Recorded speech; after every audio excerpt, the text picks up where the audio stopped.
Hey comic book fans, and welcome back to the first ever Comic Book Monday. And so today I'm going to be taking a look at a book that had me most intrigued and had the most controversy in it with Superior Spider-Man Volume 1. Now with this, it takes place in issues 1 through 5. And I gotta say, first off, the reason why I read this book was because I knew of how controversial this book has become. Dan Slott, he has been writing Spider-Man for quite a long time. And usually when a writer starts writing a character for an extended amount of time, the writer can become stale with this character. You seem like the character, or the writer has nothing to tell with the character. And so with Dan Slott having the great idea to put Doc Ock's memories or mind in the body of Parker, is just such an interesting concept. Because in comics, with how many ever years we've had of stories of Spider-Man, I can easily tell you I've never heard of a Spider-Man story quite like this, where a villain takes the body of one of our heroes in Peter Parker, and he doesn't try to do evil, but he tries to do good. Now, with issues 1 through 5, it's definitely Dan Slott taking the time to create the foundation for what he wants to build on with this story. You have Doc Ock, first off, trying to deal with the Sinister Six. And I absolutely love this. You see how Doc Ock is not thinking like Peter Parker, but he's thinking like himself. And I love how, at times, the way he defeats the villains is just so intriguing and so smart that you just look at these sequences and you're like, this is actually superior in every way than to the way that Peter Parker was doing things. And then you have the points in there where you have Dan Slott dealing with the whole Mary Jane and Peter Parker. And I absolutely love these sequences. Now, I have heard a lot of people say that this was kind of the down point of this series is where you saw like the dating simulator almost. And I absolutely love these sequences because of how in comics in general, we don't have the relationships anymore for these characters. These characters can't get married like in DC Comics or in Marvel, where they absolutely destroyed the relationship that we had with Mary Jane and Peter Parker. And so it was very intriguing to see the way Otto Octavius comes about this and how he's trying to get Mary Jane to just to have sex with him and just be around him. Because as Otto is in the body of Peter, he is noticing that there are some memories / just feelings that he just can't get away with when he sees Peter Parker's love of his life and Mary Jane Watson. And so it's just very intriguing how he is just building on little pieces just through like 2 issues. But then, once we get to the third, 4th, and 5th part, that is when I think this book gets the most intriguing. You see a man in Dr. Octavius who wants to do good, who notices that all of his work that he is doing under the Peter Parker's name, on all the adventures that he's coming up with, is not going to be in his name, but it's going to be in Peter Parker. And it's intriguing to see a person that is just so invested in himself, so says that he is the best in the world, to be not recognized for the work that he is doing. And I absolutely love these sequences. And it's intriguing, though, to see how Dan Slott is going out and he is not afraid to say, yes, Peter Parker is coming back. Because there's one thing, when this series just got started, I remember hearing all throughout the comic industry and all the comic fans, oh my God, when are we ever going to see our beloved Peter Parker again? And then about the 20th page, you have Peter Parker just going right over Dr. Octavius' body. And he's just like, I will get my body back. And you're just like, yes, yes, yes. But then you heard some of the fans being like, hey, whoa, wait a minute. You mean to tell me that Peter Parker's going to get back his body and you were kind of ruining the story for us? I mean, really, people? I mean, I heard both of the fences, and I'm just like, I love that Dan Slott was like, hey guys, yes, it's all going to go back to the norm. And it's not because of you guys yelling at me and saying, you bastard, you went and changed up our character, so I'm going to put in this little part and make you guys happy.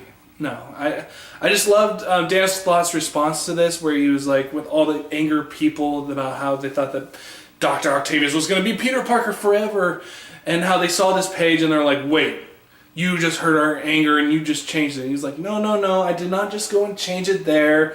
It's a couple months in advance, and it was all part of the story as anyways. I mean, Dan Slott, you could definitely tell he's a smart guy and he loves Spider-Man. And it's just such intriguing to see a guy going and taking a character that he's been writing for quite a long time and being able to tell fresh new stories with him, even though it is not the Peter Parker that we know. Now, with issue number 3 through 5, this is where the book got the most interesting, I thought. You get to see Peter Parker, or Dr. Octavius, dealing with the fact that there are villains out there, and the villains are doing some terrible, terrible things. And some of the people that he's worked with in the past are just using children. And I absolutely love this. When he sees Vulture and he's just like, what the hell, you are using children to do your crimes. And it was just a human element to that you you actually rooted for Dr. Octopus in these sequences. I mean, Octavius, he was so freaking pissed. And to see the way that he deals with it is absolutely stunning. I mean, I was rooting for him at the point where looks like he's gonna kill the Vulture, and just you were thinking, you were like, yeah, this guy deserves to die. I mean, he is using children to his benefit. He's putting children in danger. And it's just something that's just so primal in a person, where they will see something as horrendous as using children to their benefit. And you're just like, that person needs to go. And at these sequences, you're just like, wow. I mean, could you ever have told this type of story with Peter Parker? And the answer is no. There's such depth in this book and in the story that Dan Slott is doing that you just look at it and you're just like, this is a man who has a story to tell, and he's going to tell it, and he's going to tell it well. And it's times like that where in comics that you could just look at it and be like, this is the writer who wants to tell a story, and that's when you get the best comics ever. It's not a man who is going and just writing a comic just for under the Marvel name and to just get the money. No, this is a guy who loves a character, who has some story to tell. And yes, people, as we all should know, that it is all going to be going back to the norm. But reading Volume 1 and seeing what Dan Slott is bringing to the character, I can easily say that this was just a fun, fantastic ride. And to see the artwork in here, it's just absolutely beautiful. I love this story. I love what Dan Slott is doing with it, and I cannot wait to pick up Volume 2 and start reading that and just to get into this whole Superior Spider-Man. Because I definitely have been bitten by this radioactive spider, and it is so intriguing. And with the whole Marvel Mondays, it's my goal as a DC fanboy to just get in depth into these characters that I know and that I don't actually know all that much. Now, one of the things I've said a long time is when I was doing my DC reviews and some people asked, hey, why don't you do Marvel reviews? It was because I just didn't have the foundation in the characters in the Marvel universe like I do in the DCU. And so it was just like, I didn't feel like I can actually jump right in and make a fair review out of things. Because a lot of times with the big two is there's so much continuity involved. And just knowing that continuity and understanding it, it brings a little bit more to the comic than I would have got if I just read it just from Superior Spider-Man, like issue like 22 or something like that. So I'm glad to have the Marvel Unlimited, which is how I'm reading these books, and I'm able now just to dive deep into the Marvel Universe. And I think I forgot to give a score to Superior Spider-Man, But if I had to give it a score, Superior Spider-Man Volume 1, it is a 5 out of 5. A fantastic ride. A ride that I was not expecting. And I can see why a lot of people are pissed. But all I do know is that I see a man who has a story to tell and who is doing it so fantastically. And then with some artwork that's just as superior as the writing itself. This is just a top-notch series for a character that we all know and love. And so Superior Spider-Man gets a 5 out of 5, and it was just a fantastic way to jump in to this Marvel Monday. Now, next time I am going to be reviewing Thor, God of Thunder, Volume 1. And so stick around to next week so I can review some more comics. And tomorrow you can expect a review of creator-owned Rachel Rising. Yes, Rachel Rising has been a book that I actually really haven't heard about until I believe her name is Reader1717.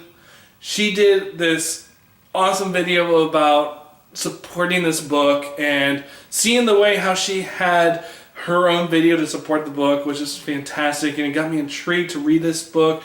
And so my first Creator on Tuesday, you're going to see Rachel Rising.